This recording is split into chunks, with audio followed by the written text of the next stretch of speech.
إن الحمد لله نحمده ونستعينه ونستغفره ونعوذ بالله من شرور أنفسنا ومن سيئات أعمالنا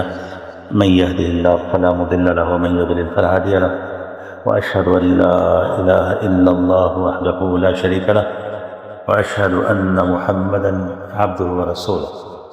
اللهم صل على محمد وعلى آل محمد كما صليت على إبراهيم وعلى آل إبراهيم إنك حميد مجيد اللهم بارك على محمد وعلى آل محمد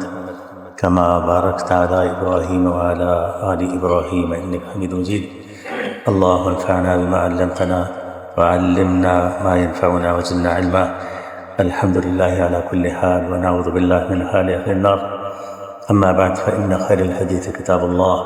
وخير الهدي هدي محمد صلى الله عليه وسلم وشر الأمور محدثاتها وكل محدثة بدعة وكل بدعة ضلالة وكل ضلالة في النار أبعد فأعوذ بالله من الشيطان الرجيم بسم الله الرحمن الرحيم ونزلنا عليك الكتاب تبيانا لكل شيء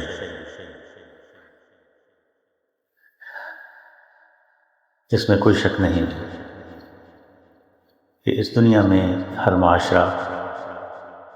بہت سارے مسائل سے دوچار ہوتا ہے اگرچہ معاشروں کے مسائل کچھ حد تک ایک دوسرے سے مختلف ہوتے ہیں مگر بہت حد تک ایک جیسے بھی ہوتے ہیں۔ ان 20 معاشرتی مسائل میں سے چند خاص جو کہ تقریباً ہر معاشرے میں پائے جاتے ہیں وہ چوری چکاری، رہزنی، لوٹ کھسوٹ، قتل و غارت، رشوت، بدامنی، تشدد، بے حیائی، فحاشی، نشیات کا استعمال اور ان کی ترویج، دہشت گردی اور ان جیسے دیگر بہت سے مسائل ہوتے ہیں جو کہ ہر معاشرے میں ایک کامن ہوتے ہیں۔ ان کے علاوہ کچھ انتظامی قسم کے مسائل بھی ہوتے ہیں جیسے کہ تعلیم کے مسائل، روزگاری اور چائلڈ لیبر کے مسائل اور ہیلتھ وغیرہ کے مسائل، یہ بھی ہر معاشرے کے تقریباً مسائل ہوتے ہیں۔ اور پھر کچھ وہ مسائل بھی ہوتے ہیں جو عالمی سطح پر دنیا کو درپیش ہوتے ہیں جیسے ضروریات زندگی کے قدرتی وسائل کے مسائل، جیسے پانی،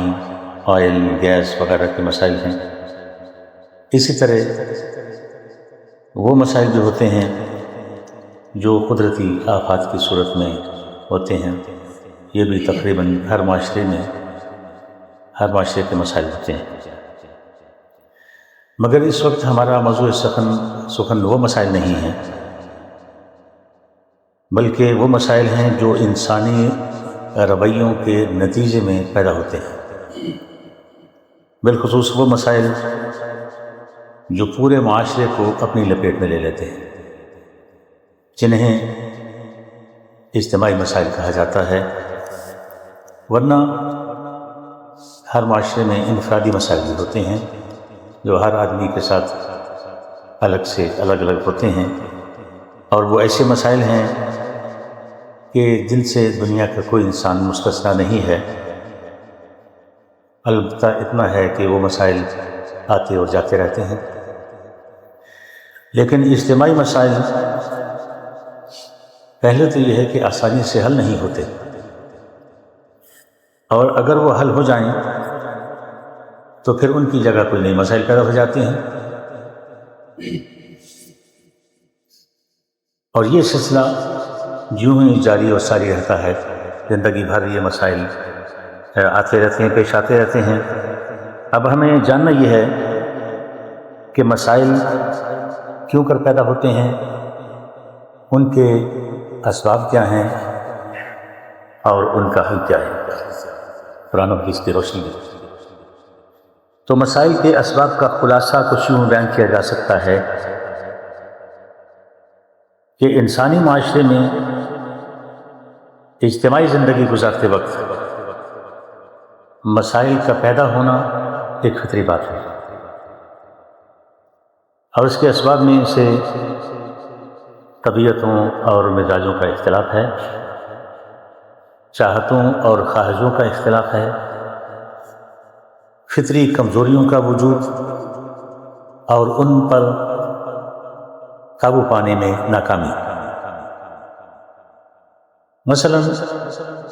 انسان میں جو فطری کمزوریاں موجود ہیں جن کا قرآن و حدیث میں ذکر ہے، جن میں سے چند ایک یہ ہیں کہ وہ انسان خود غرض ہے، لالچی ہے، بخیل ہے، حاسد ہے، بے صبرہ ہے، جلد باز ہے، ناشکرا ہے، احسان فراموش ہے، جھگڑالو ہے، سرکش ہے، ظالم ہے، مغرور ہے، کینہ پرور ہے، مکار ہے، وعدہ خلاف ہے، خائن ہے، کوتاہ نظر ہے، خواہشات کی پیروی کرنے والا ہے، دنیا کو آخرت پر ترجیح دینے والا ہے، سنگ دل ہے۔ یہ ساری بری صفات اور یہ فطری کمزوریاں انسان کے اندر موجود ہیں، یہ حقیقت ہیں، کسی میں کم ہے، کسی میں زیادہ ہے، لیکن بنیادی طور پر یہ انسانی فطری کمزوریاں ہر انسان میں موجود ہیں۔ کون ان فطری کمزوریوں کی اصلاح چاہتا ہے، اس کے لیے کوشش کرتا ہے، اور کون نہیں کرتا۔ قرآن و حدیث میں انسان کی جو بہت سی فطری کمزوریوں کا ذکر کیا گیا ہے،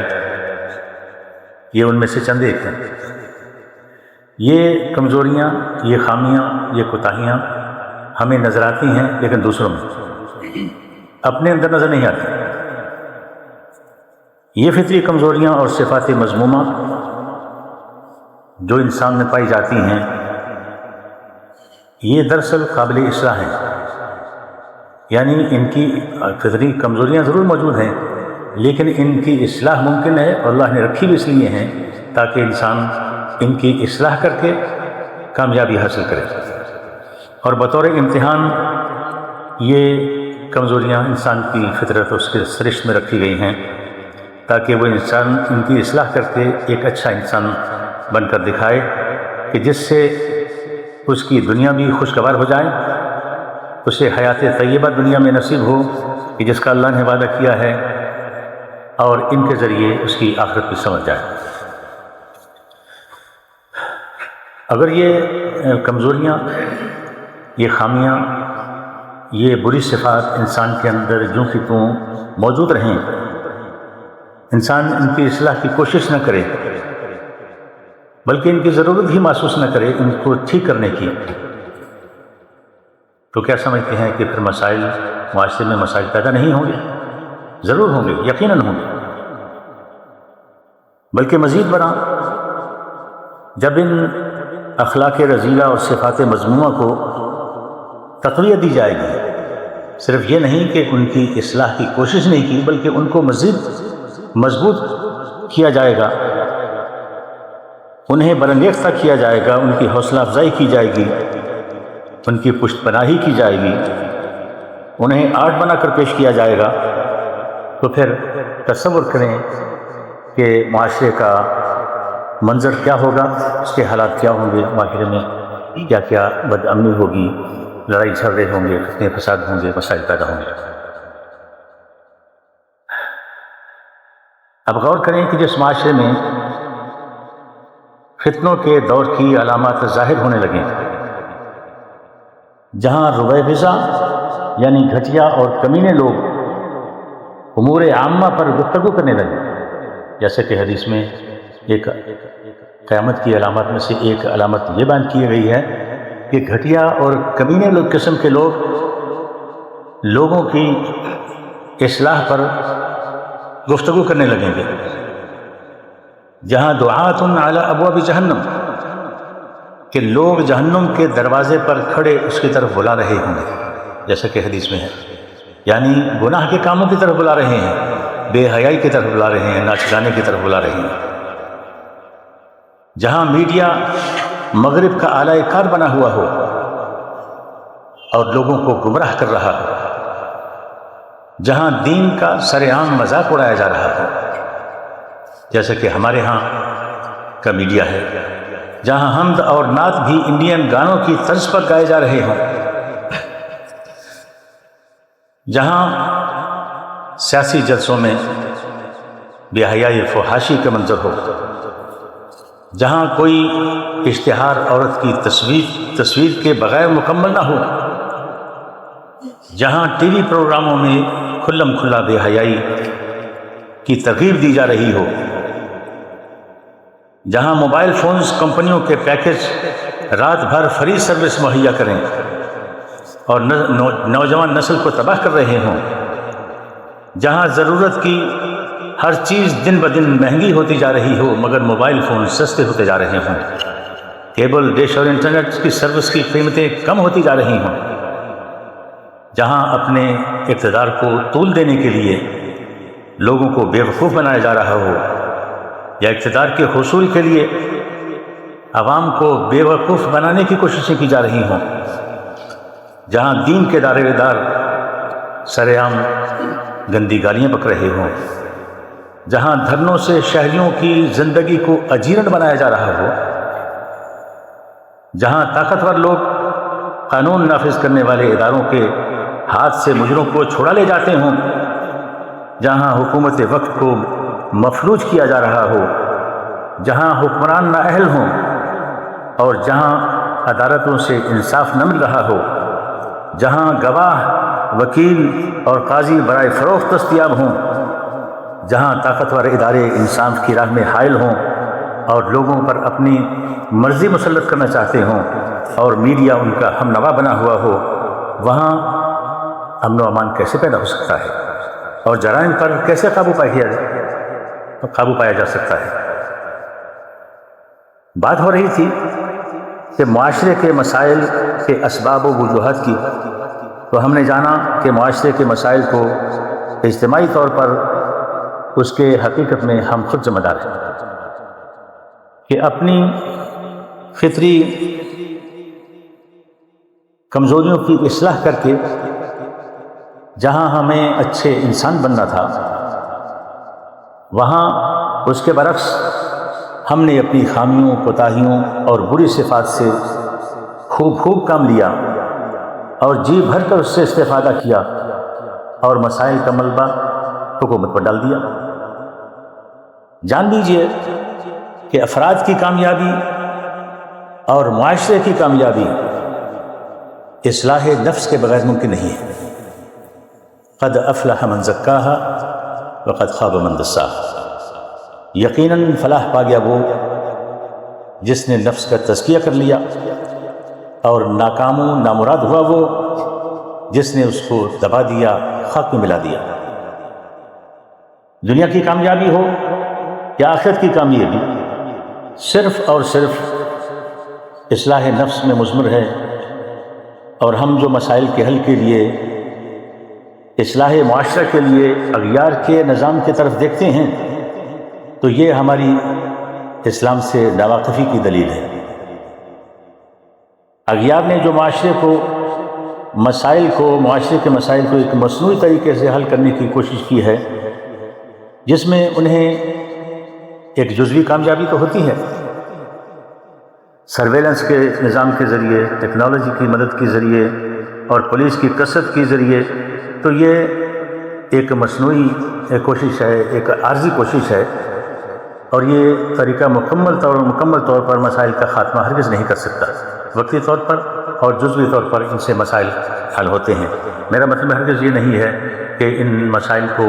ان ذرائع کو استعمال نہیں کرنا چاہیے، مگر حقیقت یہ ہے کہ ایک ایسا نظام جو جامع اور مکمل ہے، جس میں ان وسائل پر کم سے کم انحصار کر کے زیادہ سے زیادہ کامیابی حاصل کی جا سکتی ہے، بلکہ تمام مطلوبہ نتائج حاصل کیے جا سکتے ہیں، وہ صرف اور صرف اسلام کے پاس ہے۔ ایک ایسا نظام کہ جہاں بتقاضۂ بشریت کسی انسان سے اگر کوئی گناہ سرزد ہو جاتا ہے تو وہ خود اس کی سزا بھگتنے کے لیے اپنے آپ کو پیش کر لیتا ہے۔ یہ جانتے ہوئے کہ اس سزا میں شرمندگی بھی ہے، اذیت بھی ہے، اور اس میں موت بھی ہو سکتی ہے، لیکن اس کے باوجود آدمی اس گناہ کی سزا پانے کے لیے اپنے آپ کو پیش کر دیتا ہے۔ کیا دنیا میں اسلام کے سوا کوئی ایسا نظام ہے جو مسائل، معاشرے کے مسائل کو ان کو حل کرنے کے لیے اس طرح کی اپنے آپ کو پیش کر سکے؟ یقیناً دنیا میں کوئی ایسا نظام نہیں ہے۔ افسوس کہ ہم مسلمان ہونے کا دعویٰ تو کرتے ہیں، اسلامی ریاست کے مسائل کو غیر اسلامی طریقوں سے حل کرنے کی کوشش کرتے ہیں، ناچ اور گانے کے ذریعے حل کرنا چاہتے ہیں، اور ایسے افراد کے ذریعے حل کرنا چاہتے ہیں جو سر عام اسلام کی مخالفت کرتے ہوئے اور اس کا مذاق اڑاتے ہوئے نظر آتے ہیں۔ مگر جان لیں کہ معاشرے کی اصلاح، جیسے کہ امام مالک رحمہ اللہ نے فرمایا تھا، صرف اور صرف اسی طریقے پر ہو سکتی ہے جس پر قرن اول کے لوگوں کی اصلاح ہوئی، یعنی اسلام کے پہلے دور کے لوگوں کی اصلاح جس پر ہوئی، اور وہ کیا ہے؟ فرمایا لن یصلح آخر هذه الامة الا بما صلح به اولها، کہ اس امت کے آخری دور کے لوگوں کی اصلاح صرف اس چیز پر ہو سکتی ہے جس پر پہلے دور کے لوگوں کی اصلاح ہوئی تھی، اور وہ ہے قرآن و حدیث۔ اس کے علاوہ اصلاح کا کوئی طریقہ نہیں ہے۔ اور اس بات کو آپ صلی اللہ علیہ وسلم نے خطبہ حجۃ الوداع میں دو ٹوک اور واضح الفاظ میں بھی فرما دیا تھا۔ ایک خلاصے کے طور پر بیان فرمایا اسمع ایھا الناس اسمعوا قولی، لوگوں میری بات غور سے سنو، فإنی لا ادری لعلی لا القاکم بعد عامی ھذا بھذا الموقف ابدا، مجھے معلوم نہیں کہ آج کے بعد اس جگہ پر میں تم سے دوبارہ مل سکوں، مجھے یہ معلوم نہیں ہے۔ تو اس خطبے میں اس کے بارے میں آپ صلی اللہ علیہ وسلم فرما رہے ہیں کہ شاید آج کے بعد میری تم سے ملاقات نہ ہو سکے، گویا کہ دین کا خلاصہ بیان فرمانے جا رہے ہیں۔ اس کے بعد آپ صلی اللہ علیہ وسلم نے یہ فرمانے کے بعد جو چند باتیں ارشاد فرمائیں اس خطبے میں، ان میں فرمایا فاقبوا ایھا الناس، لوگوں بات کو اچھی طرح سمجھ لو، واسمعوا قولی، اور میری بات کو غور سے سنو، ترکت فیکم، میں تم میں وہ چیزیں چھوڑے جا رہا ہوں، ما ان تمسکتم بہا فلن تضلوا ابدا، کہ جن کو اگر مضبوطی سے تھامے رکھو گے تو ہرگز گمراہ نہ ہوگے۔ اور وہ کیا ہے؟ کتاب اللہ و سنت نبی، اور وہ دو چیزیں ہیں اللہ کی کتاب اور اس کے نبی کی سنت۔ اتنا واضح پیغام، اتنا واضح حل، مگر افسوس آج مسلمانوں کو کیا ہو گیا ہے کہ مسائل کا حل ہم کہاں ڈھونڈ رہے ہیں؟ جو بھی آتا ہے ڈگڈگی بجاتا ہے، لوگ اس پر ناچنے لگتے ہیں، اس کے گرد جمع ہو جاتے ہیں۔ کوئی آتا ہے اور روٹی کپڑا اور مکان کا نعرہ لگاتا ہے، لوگ اس کے پیچھے چل پڑتے ہیں۔ کوئی دوسرا آتا ہے، ایک نیا نعرہ لے کے آتا ہے، لوگ اس کے گرویدہ ہو جاتے ہیں۔ سب کے دعووں میں انہیں امید کی کرن نظر آتی ہے، اور اگر نہیں آتی تو اسلام کی بات میں نہیں آتی۔ باقی ہر شخص کے دعوے میں، اس کے نعرے میں، جھوٹے دعووں میں انہیں ترقی کی، خوشحالی کی امید نظر آتی ہیں، مگر اسلام میں نہیں آتی۔ دین بیزار لوگوں کی باتیں اور ان کے دعوے لوگوں کو اچھے لگتے ہیں، سچے لگتے ہیں، مگر اللہ تعالیٰ کا یہ دعویٰ اور اس کا احسان سمجھ میں نہیں آتا کہ الیوم اکملت لکم دینکم واتممت علیکم نعمتی ورضیت لکم الاسلام دینا، آج میں نے دین تمہارے لیے مکمل کر دیا ہے۔ یہ بات سمجھ میں نہیں آتی تھی۔ میں نے اپنی نعمت کا تم پر اتمام کر دیا ہے، اس دین کو میں نے تمہارے لیے پسند کر لیا ہے۔ اسلام کی یہ باتیں سمجھ میں نہیں آتی۔ جب اللہ تعالیٰ دین کو، جو کہ نظام زندگی ہے، مکمل کر دینے کا اعلان کر رہے ہیں، تو کیا پھر بھی اس میں کسی کمی کوتاہی کی گنجائش باقی رہ جاتی ہے؟ کوئی شک و شبہ کیا جا سکتا ہے؟ اسلام کے کامل اور مکمل نظام زندگی ہونے کا مطلب یہ ہے کہ اس میں زندگی کا کوئی مسئلہ ایسا نہیں ہے جو انسان کو درپیش ہو اور اس میں اسلام کا حل اسلام میں اس کا حل موجود نہ ہو۔ بالخصوص جب اللہ تعالیٰ فرماتے ہیں فَإِن تَنَازَعْتُمْ فِي شَيْءٍ فَرُدُّوهُ إِلَى اللَّهِ وَالرَّسُولِ إِن كُنتُمْ تُؤْمِنُونَ بِاللَّهِ وَالْيَوْمِ الْآخِرِ، اگر تمہارے درمیان کسی بات میں اختلاف ہو جائے تو اسے اللہ اور رسول کی طرف لوٹا دو، اگر تم واقعی اللہ پر یوم آخرت پر ایمان رکھتے ہو۔ یعنی اسلام زندگی کے تمام معاملات میں تمام مسائل کا حل پیش کرتا ہے، اور سچا مسلمان اس پر ایمان رکھتا ہے۔ اور ایمان رکھنے کا مطلب یہ نہیں ہے کہ ایمان تو یہ ہے کہ اسلام مکمل نظام زندگی ہے،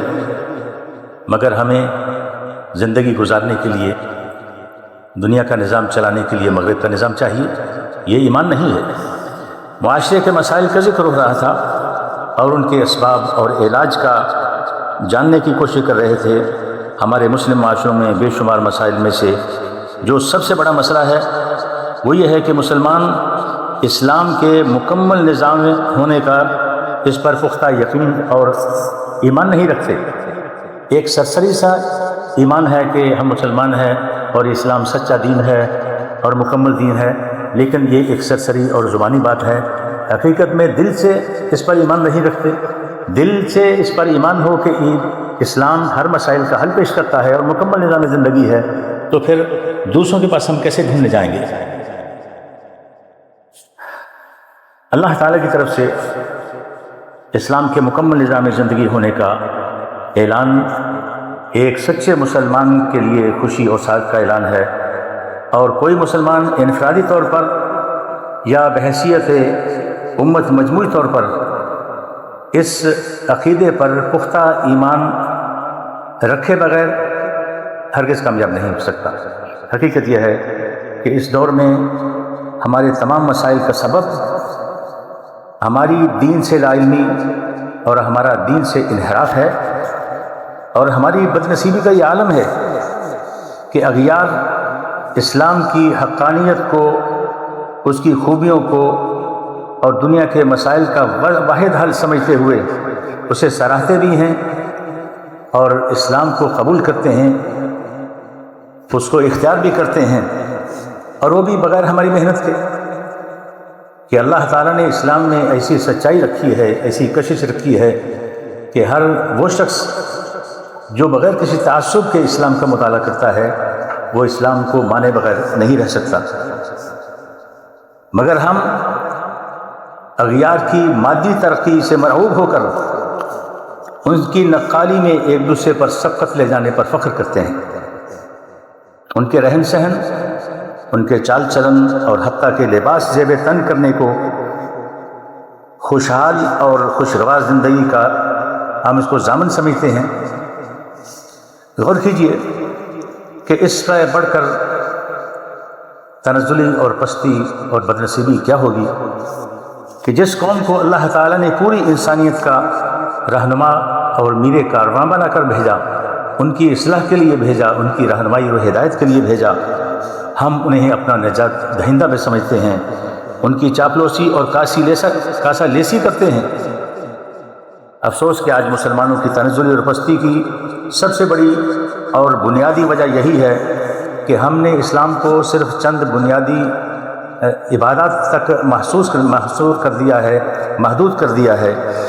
اور اسے انفرادی اور اجتماعی زندگی کے لیے ایک مکمل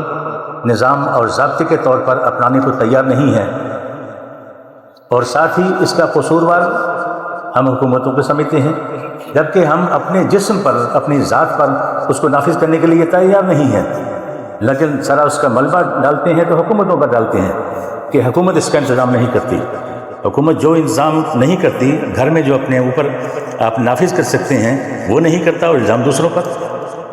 تو اسلام حقیقت یہ ہے کہ ہم مسلمان ہیں، یقیناً جو بھی اسلام کا دعویٰ کرتا ہے دل سے کرتا ہے، لیکن یہ کہ جو غلط فہمیاں ہیں، جو کوتاہیاں ہیں، کہ ہم سرسری ایمان ہے، دل کی گہرائی سے ہم نے شاید اس طرح ایمان کو، اسلام کو قبول نہیں کیا۔ اس کی وجہ بنیادی تو یہی ہے کہ لا علمی ہے، ہم نے کبھی نہ مطالعہ کیا ہے، نہ اسلام کی بات سننے کو تیار ہوتے ہیں۔ بہرحال ہمارے تمام مسائل کا حل یہی ہے کہ ایک سبب یہی ہے کہ ہم اسلام کو نہیں سمجھے، ہم اسلام کے بارے میں جانتے نہیں ہیں۔ جو جانتے ہیں وہ اسلام میں داخل ہو رہے ہیں اور ہم ان کے پیچھے بھاگ رہے ہیں۔ اللہ تعالیٰ ہمیں سمجھنے اور عمل کی توفیق عطا فرمائے۔ وآخر دعوانا الحمدللہ رب العالمین۔